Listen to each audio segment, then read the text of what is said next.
is Cage and his search party? Where is MJ? Where's Cage and his search party? The civilian volunteers! Pretty redhead, arm and aghast! You are no help! I love my present. I love my present. But most are just guys who've fallen in with the wrong crowd, and they just need to hear some kind words. Hey everyone, we continue ranking all Spider-Man games with the help of my Stasucritic system. You can read all about it in the pinned comment. After Spider-Man 3, there wouldn't be any movies for quite a bit. Spider-Man 4 was planned but cancelled alongside the movie tie-ins that were in development. The Sony rights to the Arachnid would soon fall under question. It would be a pretty weird period for Spider-Man media. But at least, in terms of games, it means that they can be free of movie release date shackles and do whatever they want. Right? Maybe. It's time to see what the Spider-Man franchise has been up to with no movies around.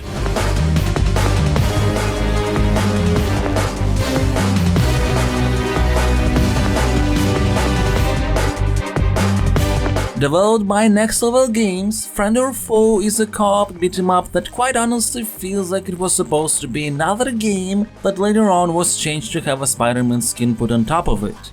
To be fair, it is pretty refreshing to search up New York with locations like Tokyo and Transylvania, but this might as well be an X-Men or Avengers game, you know?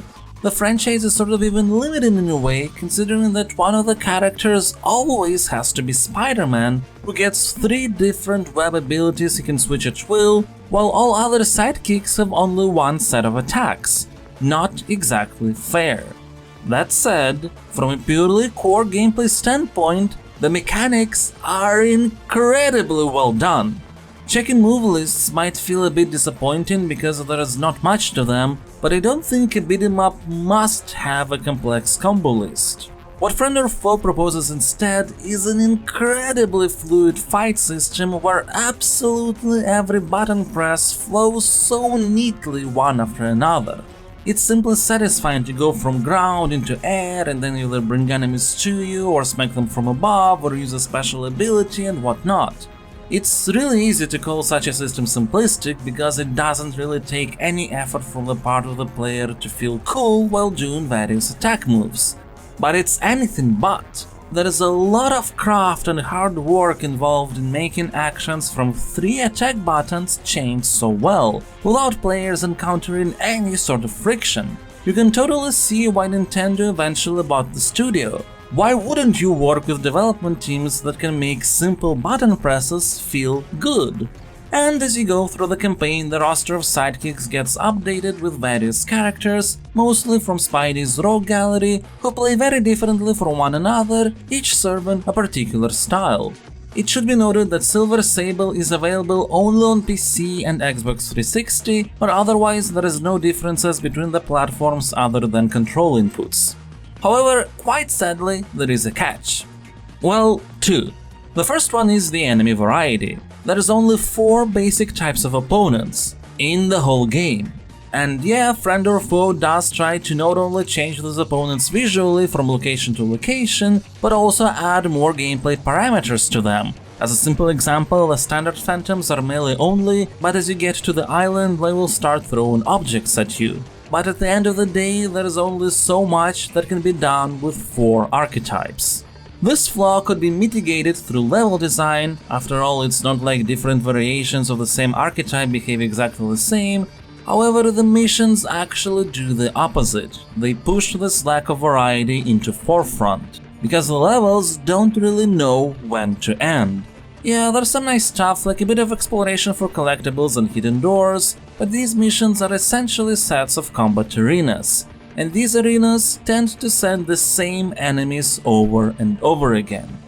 This shows another problem. Every variation of the opponent archetypes is limited to one location in an attempt to sort of adhere stylistically to the environments. Commendable, but also considering how the story largely doesn't make sense and the writing is subpar, though the humor sometimes can be enjoyable, I would say that it would be fine to sacrifice consistency for more gameplay variety. As it is now though, I regretfully have to assign a Stasocritic rating of 55.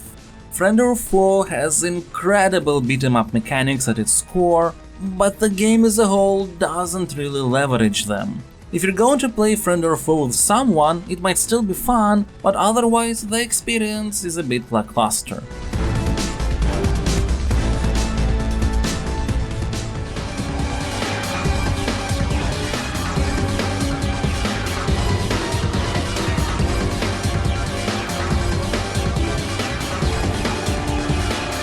The PSP version of Friend or Foe was made by Artificial Minded Movement, currently known as Behavior Interactive. It's easy to assume that the handheld got a port of the console experience because it looks so similar, but actually it's a very different game. Levels are at most inspired by the console ones. They're quite different and involve things like a bunch of box pushing puzzles, there is even entirely different locations you'll visit, and some characters like Carnage are playable only in this version. But the biggest difference concerns the core mechanics. They are okayish, but not nearly as well defined and polished as those from the console versions of the game. All attacks essentially transform into 3-hit combos, you can't really chain actions from one to another or easily go from ground state to air state and back again, or effortlessly grab and throw objects or enemies. If anything, the PSP Friend or Foe is a great example of how difficult it is to make fluid and inherently enjoyable beat-em-up mechanics. It will get a Stasocritic rating of 42.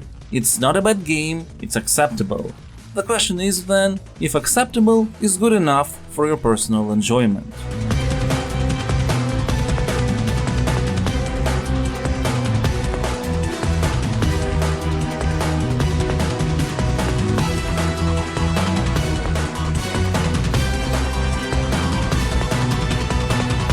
The DS Friend or Foe was also made by Artificial Minded Movement, and sadly it has a lot of the same gameplay issues as the PSP game, with the addition of things like attacks feeling really delayed this time.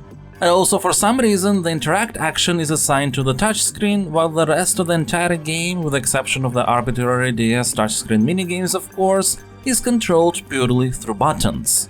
In terms of overall experience, this version of Friend or Foe has absolutely different playable locations, some clever usage of two screens where you can see the same level at different heights and cross from one screen to another, and dialogues that actually feel a bit more fleshed out than in the main version. But it will get a Stasocritic rating of 40. You can still enjoy it of course, but the strengths that the game has are not enough to overcome its many weaknesses.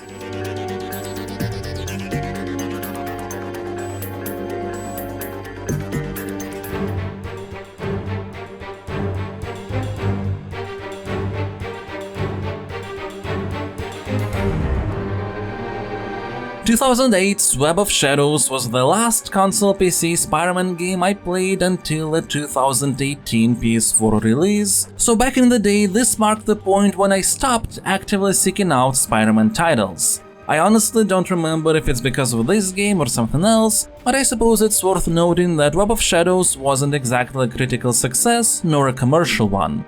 In fact, the lead studio Shaba Games was closed soon after the game's release, which is very sad. Treyarch had a co-development role here, as by this point Activision would shift the company to the Call of Duty franchise.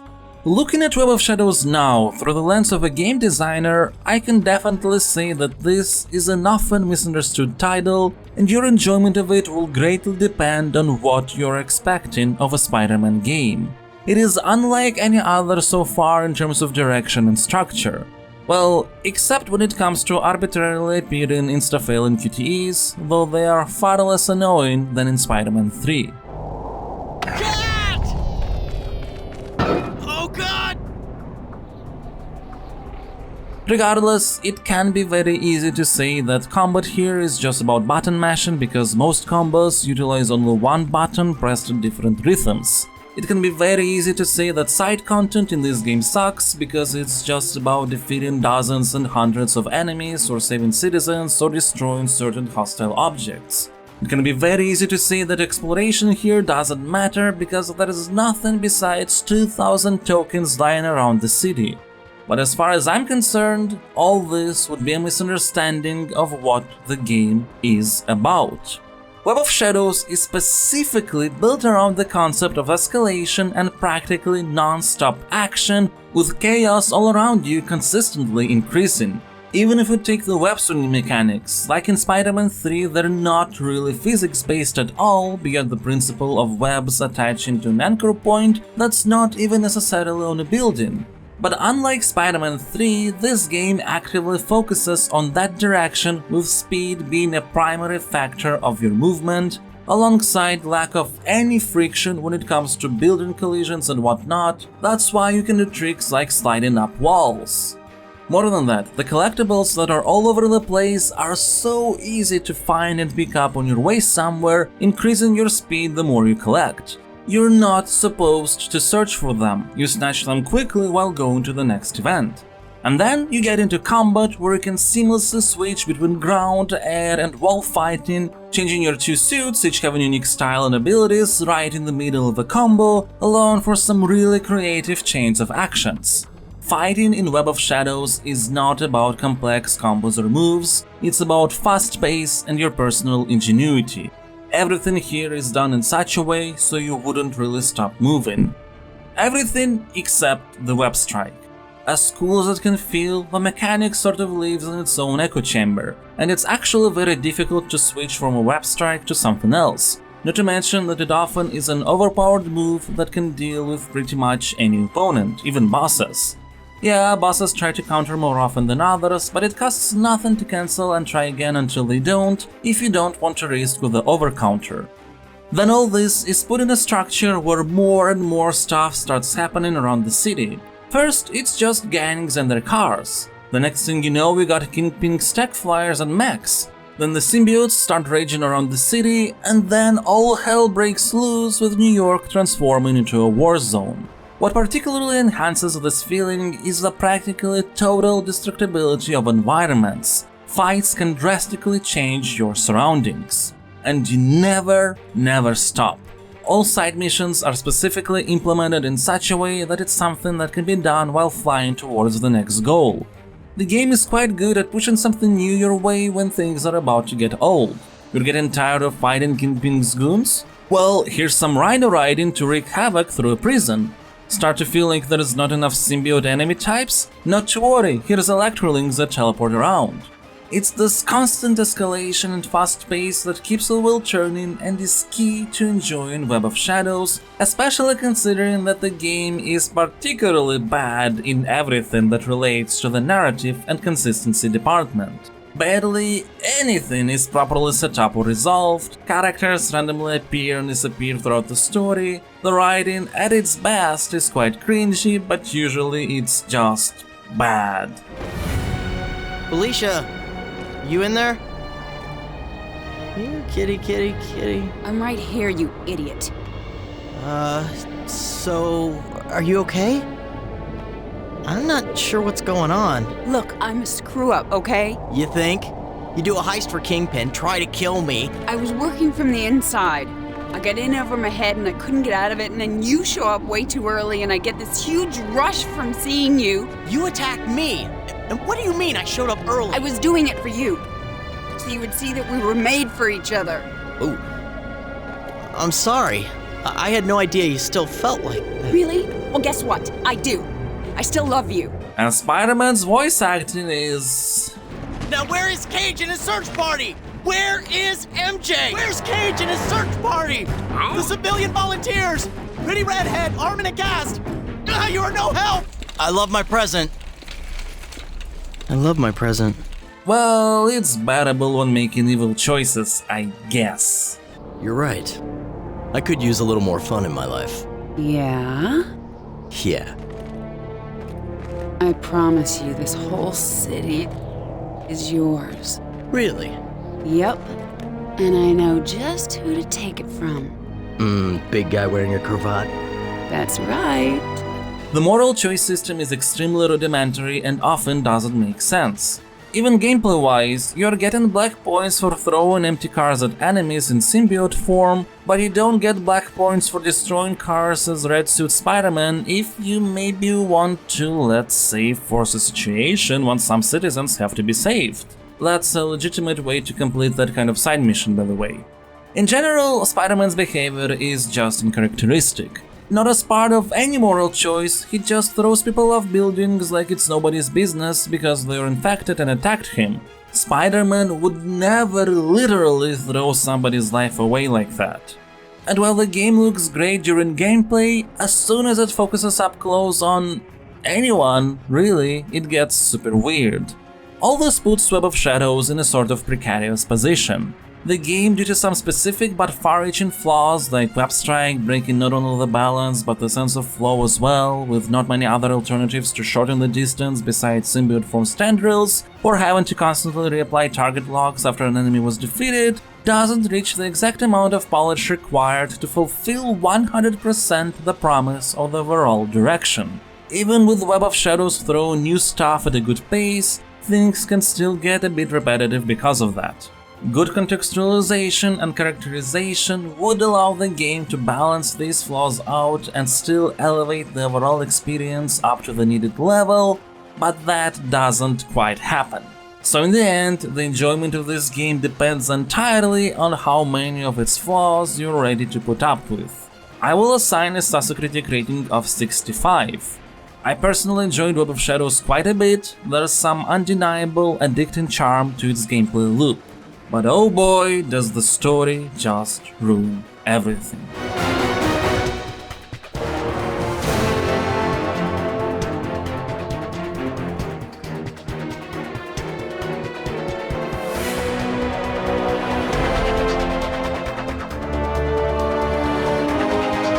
It's understandable why PlayStation Portable got an absolutely different Web of Shadows game, but I suppose PlayStation 2 players expected to get something in the vein of the Wii port. A graphically toned down, but mechanically still largely the same title as on all other consoles, the only considerable difference being calling allies replaced with alternative costumes. But instead, the PS2 version is the same as the PSP one, with the only hint of that being the little amazing Allies Edition sign on the cover art that largely looks the same. I wouldn't be surprised if a considerable amount of children waiting for Web of Shadows on PS2 have gone through the same process as I have when I played the 2004 Spider-Man 2 on PC. Though surprisingly enough, this side-scroller developed by Amazing Entertainment is actually one of those PS2 games that has native widescreen support, imagine that! And it's clear that the developers knew their version would never get the same recognition as the main Web of Shadows title, so they just went all out with camp. I mean, one of the first moral choices you get in the game is whether you're gonna eat a sandwich someone left on a construction site or let it be because it's not yours. There's a side quest to find a grandma's cat. In this game's dialogue system, you can shit on people like it's nobody's business. Your moral choice situations are outright called uncharacteristic. It's amazing. And also a bit broken. Look, the gameplay itself is fine enough, it's not anything special, but not bad either, certainly playable. But what brings this title down is the fact that sometimes events don't trigger consistently, or enemies get stuck beyond invisible walls with no ways to defeat them outside of the special ally abilities. And if you don't have any at the moment that happens, well, it's a checkpoint reset for you. It doesn't happen often, but whenever it does, it's certainly annoying. But I can't help but admire the full-on camp mode this Web of Shadows version has. I will give it a Stasucritic rating of 55. If you can handle the sometimes potentially progression blocking bugs that require a restart and want to have a good laugh, definitely check this game out. Otherwise, it might be best to skip it. In terms of gameplay, there is nothing really special, but it's a fine platformer all things considered.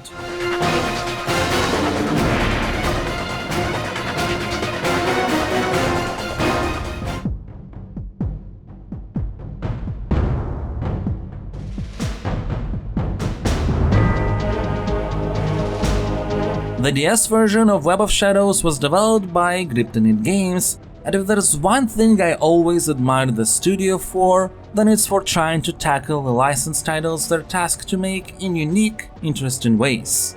What makes Web of Shadows in particular unique is not only its overall Metroidvania-like structure, but also the fact that it has a very moody, depressing, post-apocalyptic atmosphere that is absolutely magnified by its visual and sound design.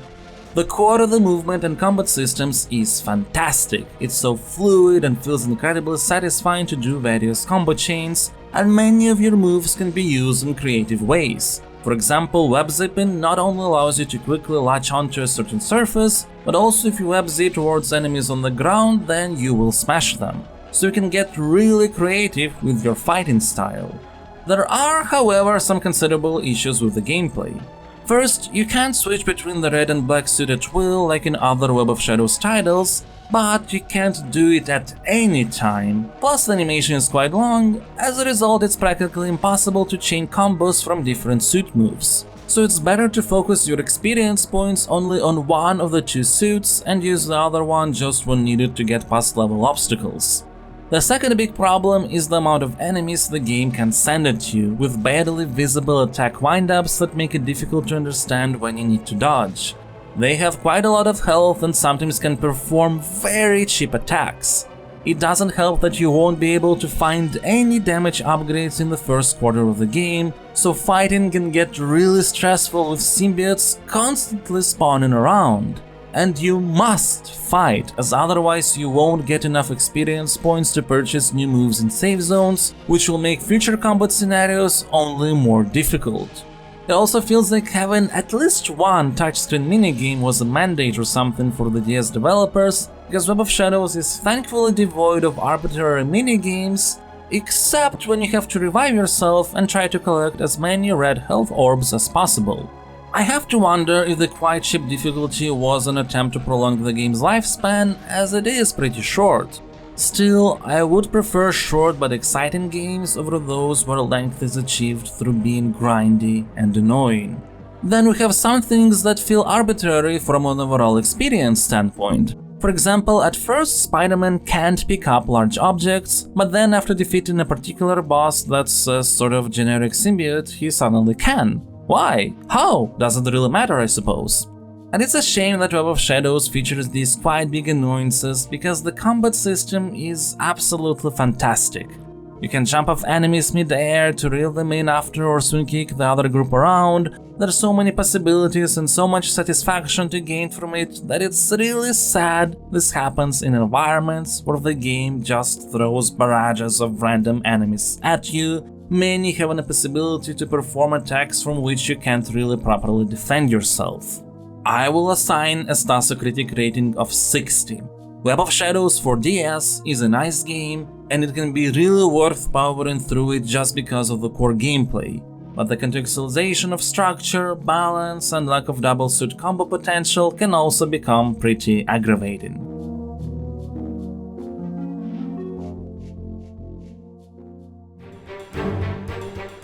This era of Spider-Man games sadly didn't see any that are outright great. We have Web of Shadows that definitely has a lot of gameplay potential and is really fun, but also is put down by a number of factors, so enjoyment of that definitely depends on what are your priorities when playing a Spider-Man game.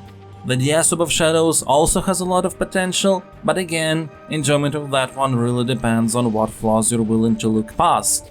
The rest of the games released, well, at least they're not outright bad, I suppose. Still, years pass, and yet the best Spider-Man games remain mostly the same. Will the situation change in the future? We shall find out. The pieces are now fragmented across other dimensions, dimensions that are strange reflections of our own, a past unlike ours, a present day out of sync, and a distant future which may or may not come to pass. Is that a cartoon pig?